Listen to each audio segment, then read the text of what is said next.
Assalamu alaikum wa rahmatullah. So we're back in the house, we've picked our chilies and it's time to start making our pickle. So I'll show you the ingredients that I'm going to be using. What I've got is about 4 or 5 cloves of garlic that have been smashed up, a quarter of a teaspoon of salt, a quarter of a teaspoon of coriander powder, a quarter of a teaspoon of chili powder and a quarter of a teaspoon of turmeric. The other thing that you're going to need are some mustard seeds. And what we'll do with these is we'll blitz them up in a blender and we'll turn them into a fine paste. Some mango chutney, about 200 grams of chillies, and these are the ones that we picked from the greenhouse, and some super hot peppers. And this is the thing that's going to give the kick. And you're also going to need mustard oil as well, and that's what we're going to use to cook everything up in. So I'll start off by chopping the chillies.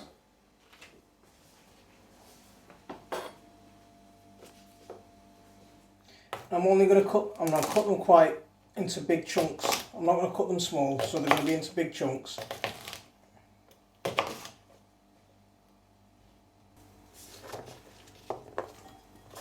So they can just go in there. And this video is actually the second going of this video. It's the second time I'm having to film this. I didn't want to let my friend Gary Finch down. Initially, I'd filmed this video with the chilies that Gary had sent me, but thanks to the phone that I've bought recently, I lost the footage on that, so I'm filming this for a second time. Now I'm using the chilies that Gareth sent me from our Facebook group. Yeah, so give that a little plug while I'm here. If you're not a member of our Facebook group, My Family Garden #Team Spanner, get on there and join in with the fun. Wow, these have got a bit of a kick. I can smell them, and yeah, they've got a real kick.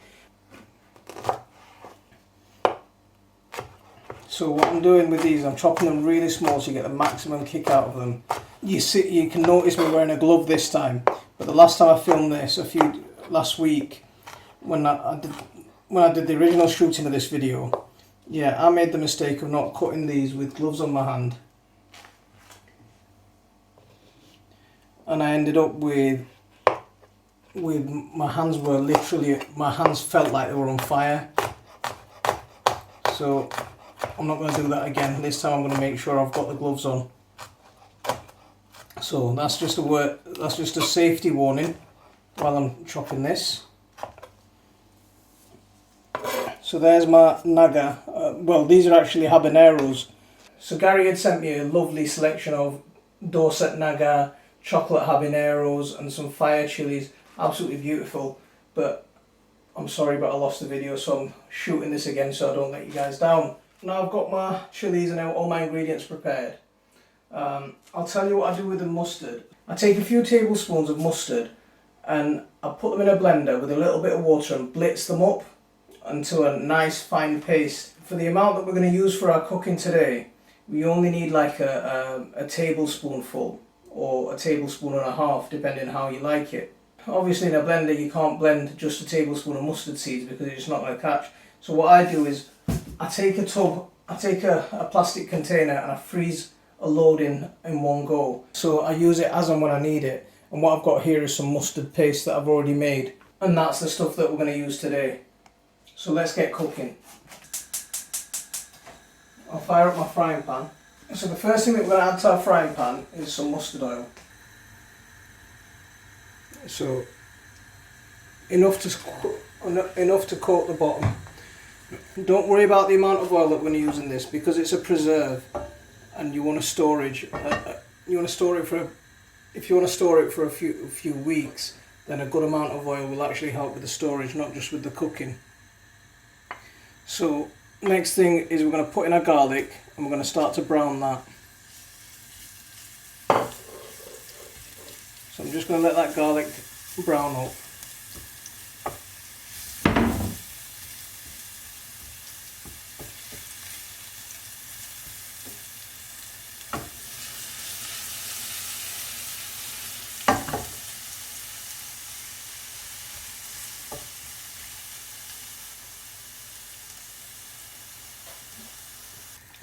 So keep stirring this because you don't want it to burn. You don't want the garlic to burn. As soon as it starts to turn this colour, a slightly reddish colour, turn the heat really low. Now that I've got my garlic to a reddish stage, I'm going to add my mustard. And I'm going to add about a tablespoon of mustard. And another half. And stir that in, so that's cooking nicely. Get it off the heat. If it's too hot, take it off the heat a second.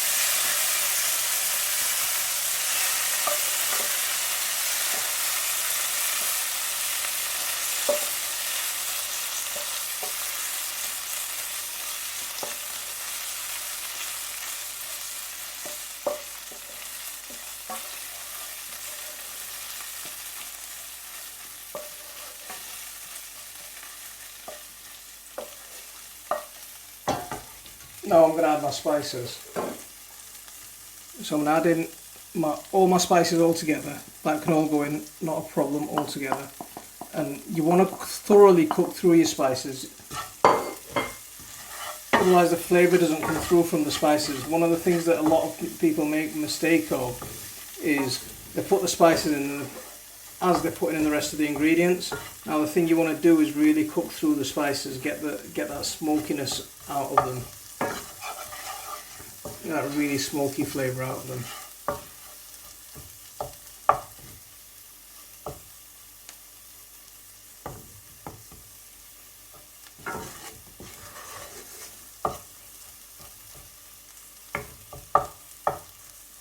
I've had the spice on the heat for a few minutes, and that's looking like it's cooking through nicely. So now it's the time to add all my chillies. So these are all the chillies that we picked from the greenhouse. And these are my own homegrown chillies. They're my own hybrid. It's from seeds that I've saved myself. And I'm also going to add my Naga at this point as well. So all my habaneros that Gareth sent me, they're going in.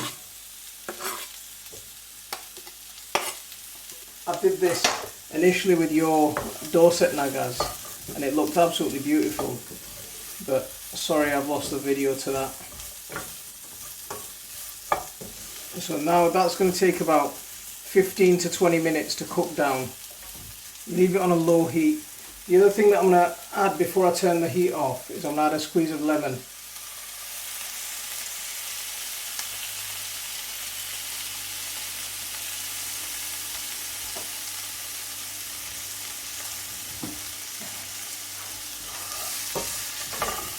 If you notice at this point it's getting a bit dry and it's starting to stick, then what you can do is you can add a little bit of water and just let it simmer in that.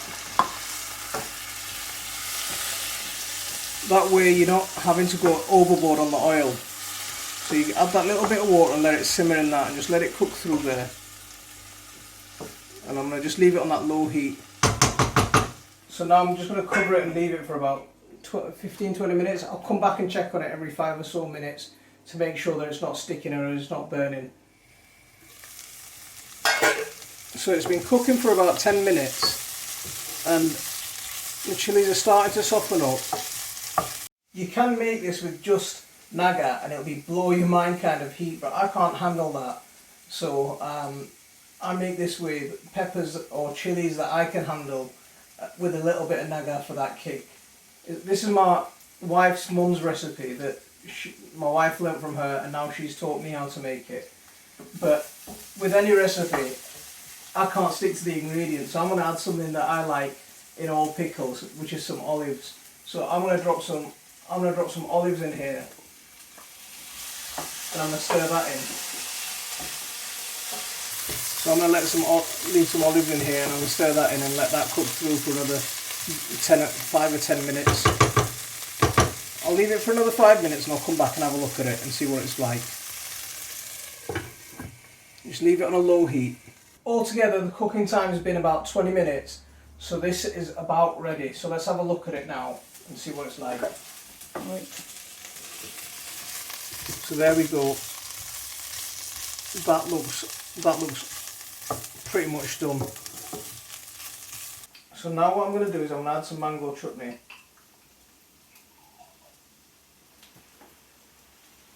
And what you want to do is you don't want to, once you add the mango chutney, you don't want to let this stay on the heat for too long, because very quickly that mango chutney will go black and it'll change the colour. So as soon as you've added it on, stir it in and get it off the heat.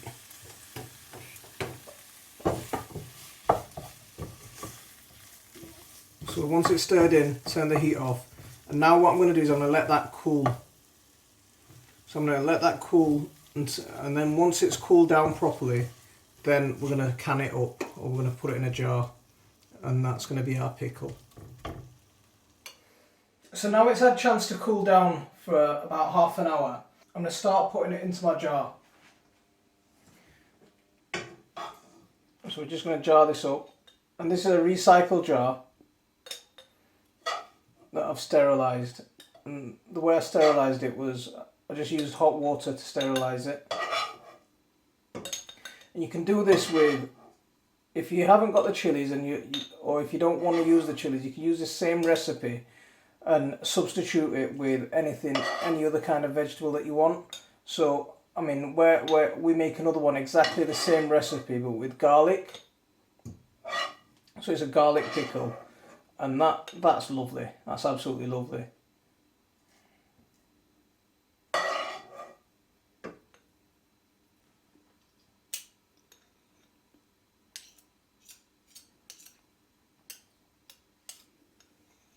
All that goodness in there. So I'm just going to wipe the mouth of the jar lid clean. And what I'm using today is I'm going to use some apple cider vinegar to top this off with.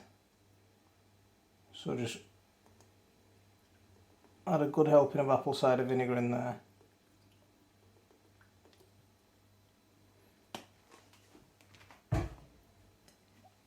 Get the lid on and give it a good shake. So there we go. So now that's my pickle ready. Now this on its own will store for about four weeks-ish, quite comfortably. So if you want to store this, and you want to store this for about 6 months or so, the way to do it is to make sure that you clean the top off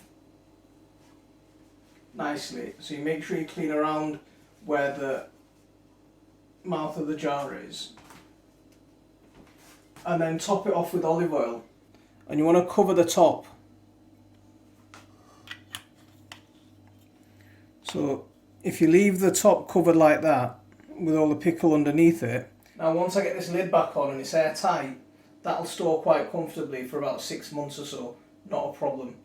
Whether it's inside a fridge or outside a fridge, you're absolutely golden there. Let's see how it goes. We might even start selling these. I'm going to go and enjoy my pickle. I'll leave it there for this one. Assalamu alaikum wa rahmatullah.